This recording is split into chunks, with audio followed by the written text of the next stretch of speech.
नमस्कार। आज हम एक बहुत ही दिलचस्प विषय पर बात करने वाले हैं। भारत की प्रागैतिहासिक चित्रकला। हाँ, हजारों साल पुरानी कला जो हमें गुफाओं और चट्टानों पर मिलती है। बिल्कुल। हमारे पास जो जानकारी है वो हमें मिर्जापुर, पचमढ़ी और भीमबेटका जैसी जगहों पर ले जाती है। हाँ, और आज हम कोशिश करेंगे इन प्राचीन कलाकृतियों को समझने की कि ये क्यों बनाई जाती हैं, क्या दिखाते हैं ये चित्र। और सबसे जरूरी कि ये उस समय के जीवन के बारे में, उस समय के इंसानों के बारे में क्या बताते हैं। ये सिर्फ तस्वीरें नहीं है। सही कहा, ये तो पत्थर पर लिखा इतिहास है एक तरह से। वैसे तो ये कला पूर्व पाषाण युग मतलब कोई 40,000 साल पहले शुरू हुई मानी जाती है। हाँ, जब मानव गुफाओं में रहता था, पत्थर के औजार इस्तेमाल करता था। पर आज हम जिन चित्रों पर ज्यादा ध्यान देंगे उनमें से कई मध्य पाषाण युग के हैं, लगभग 12,000 साल पहले के। पूरी है कि ये चित्र उस समय के मानव के जीवन का, उनके अनुभवों का, शायद उनकी सोच का भी आईना है। ये निशान हमें सीधे उस गुजरे हुए वक्त से जोड़ते हैं। तो चलिए देखते हैं कि इन स्रोतों में क्या जानकारी मिलती है हमें। हाँ, शुरू करते हैं मिर्जापुर से। उत्तर प्रदेश में स्रोत बताते हैं कि ये शैलचित्र मिर्जापुर शहर से कुछ दूर सोन नदी घाटी में कैमूर की पहाड़ियों की गुफाओं में है। हाँ, लिखूनिया, भलडारिया जैसे जगहों का जिक्र आता है और कहते हैं करीब 250 ऐसी चट्टानी जगह हैं जहां चित्रकारी मिली है, दीवारों पर, छतों पर। 250? ये तो काफी ज्यादा है। बिल्कुल। और इन चित्रों के विषय भी काफी रोचक है। कई तरह के जानवर दिखाए गए हैं, जैसे हाथी, सूअर, बाघ, गैंडा, मतलब जंगली जानवर तो हैं ही, पर कुछ ऐसे भी जानवर हैं जो पालतू जैसे लगते हैं। अच्छा, पालतू जानवर भी? ये तो दिलचस्प है। शायद पशुपालन की शुरुआत हो सकता है ये उस बदलते हुए जीवन की तरफ इशारा हो सकता है। शिकार तो था ही, पर शायद साथ साथ कुछ और भी शुरू हो रहा था। एक खास चित्र का जिक्र बार बार आता है यहाँ, आदिम शिकारी। हाँ, वो काफी प्रसिद्ध है। उसमें घुड़सवार है, भाला लिए हुए। हाँ। और वो एक बाघ का पीछा कर रहा है। लगता है शिकार तो मतलब सबसे पसंदीदा विषय था उनका। निश्चित रूप से शिकार उनके जीवन का अहम हिस्सा था और ये चित्र शायद उनके रोजमर्रा के अनुभवों का ही चित्रण है।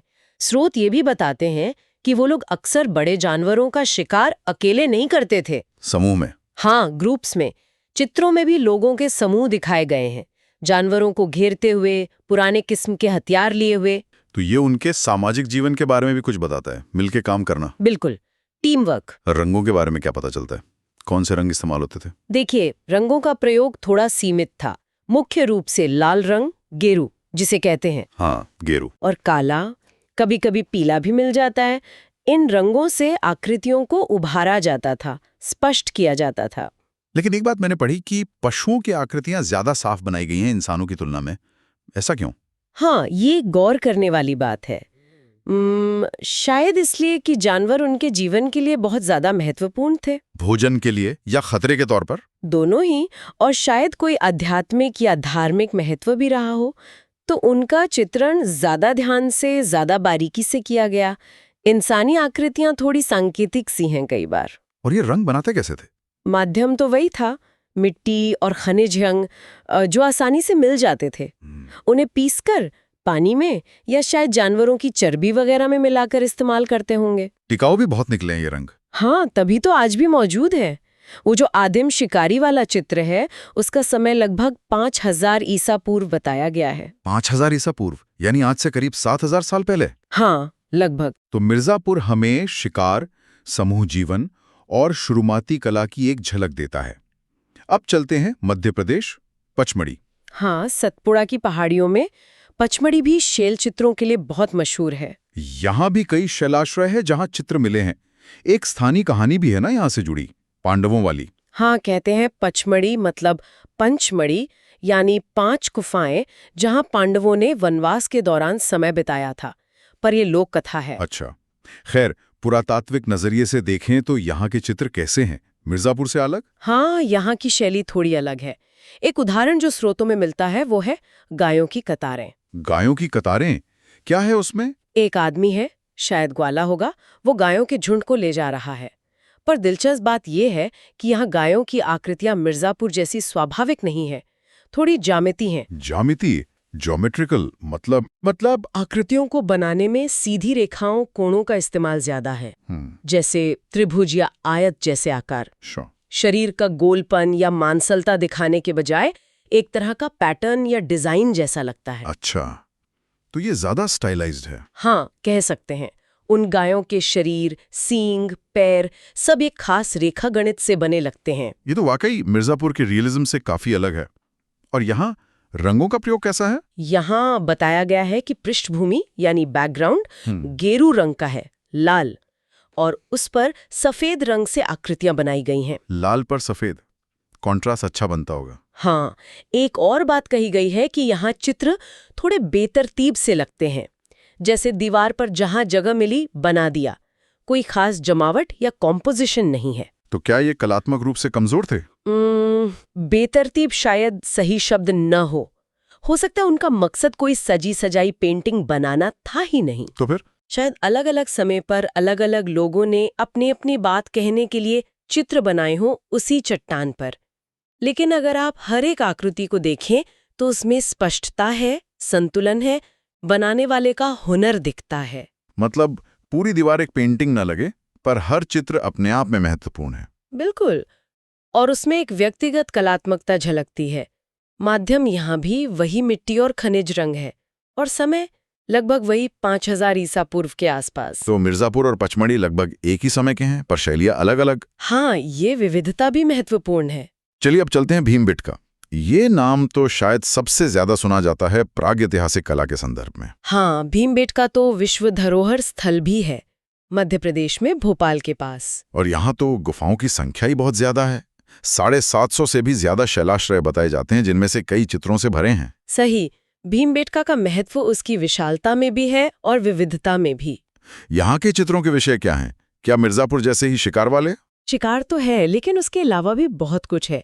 मानव और पशुओं के रिश्ते यहाँ बहुत तरीके से दिखाए गए हैं। जैसे इंसानों को बैलों के साथ, जंगली भैंसों, सुअरों, हाथियों, हिरणों सबके साथ दिखाया गया है।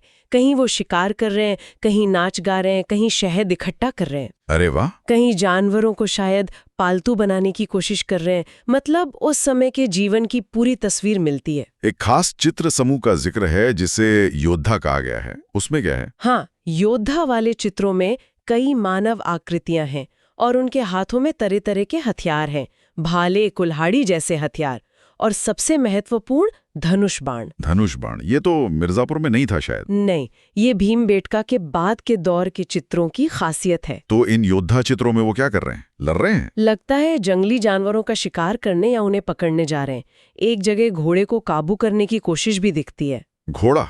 तो घोड़े भी थे उस समय? चित्रों में तो दिखाया गया है। ये शायद घोड़ों के इस्तेमाल की शुरुआत का संकेत हो। इन आकृतियों की एक और खास बात है। क्या? ये छाया चित्रों की तरह हैं, सिलुएट्स। अच्छा, मतलब सिर्फ बाहरी रेखा और अंदर एक ही रंग भरा हुआ। हाँ बिल्कुल, जैसे किसी चीज की परछाई हो, कोई अंदर की डिटेलिंग नहीं।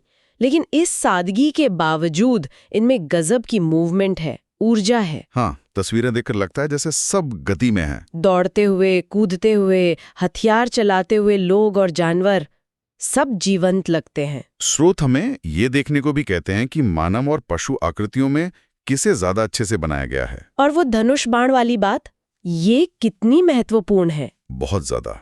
धनुष बाण का आना एक बड़ा तकनीकी बदलाव था। कैसे? इससे शिकारी दूर से ज्यादा सुरक्षित रहकर शिकार कर सकता था। ये शिकार करने के तरीके और शायद समाज को भी बदल सकता था। भीमबेटका के इन चित्रों में इसका मिलना टेक्नोलॉजी के विकास को समझने के लिए बहुत अहम है। और एक और बहुत ही हैरान करने वाली बात पता चली। क्या? कि भीमबेटका की ये जो छाया चित्र वाली शैली है, इससे मिलती जुलती शैली में आज भी चित्र बनाए जाते हैं महाराष्ट्र में।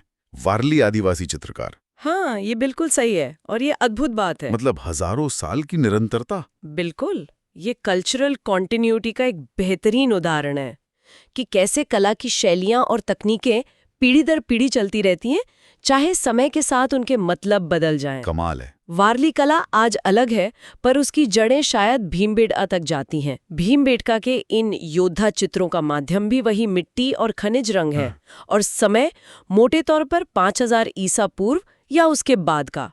पर यह याद रखना जरूरी है कि भीमबेटका में चित्रों की कई परतें हैं, अलग अलग समय की, पूर्व पाषाण काल से लेकर मध्यकाल तक। मतलब वहां कला हजारों साल तक विकसित होती रही। हाँ, लगातार। तो हमने मिर्जापुर, पचमढ़ी और भीमबेटका की एक तरह से यात्रा की आज।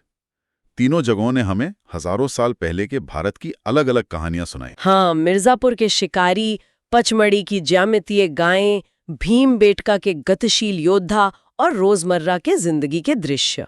अगर संक्षेप में कहें तो मुख्य बातें क्या रहीं? देखिए, हमने देखा कि शिकार और जानवर ये इन सभी जगहों पर कला के मुख्य विषय थे।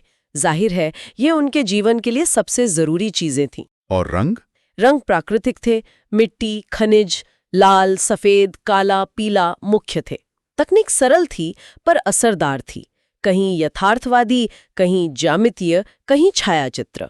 और ये सिर्फ कला नहीं है। बिल्कुल नहीं, ये उस युग के समाज का, उनके जीवन का, उनकी सोच का दस्तावेज है। ये हमें बताती हैं कि कला हमेशा से इंसानी अभिव्यक्ति का एक जरूरी माध्यम रही है। वाकई, इन शैल चित्रों को देखना एक अलग ही अनुभव है। ऐसा लगता है जैसे हम सीधे उन प्राचीन इंसानों से जुड़ गए हों। हाँ, उनकी दुनिया में पहुंच जाते हैं हम।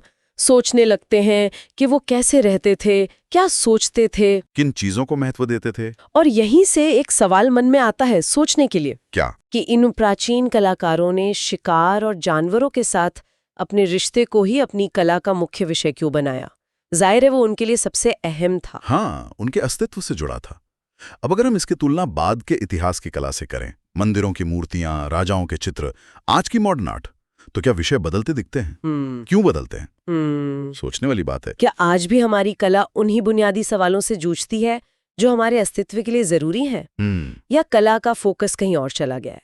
ये सोचना दिलचस्प है कि समय के साथ, समाज के साथ, तकनीक के साथ कला के मायने कैसे बदलते हैं, और क्या कुछ है जो हमेशा बना रहता है।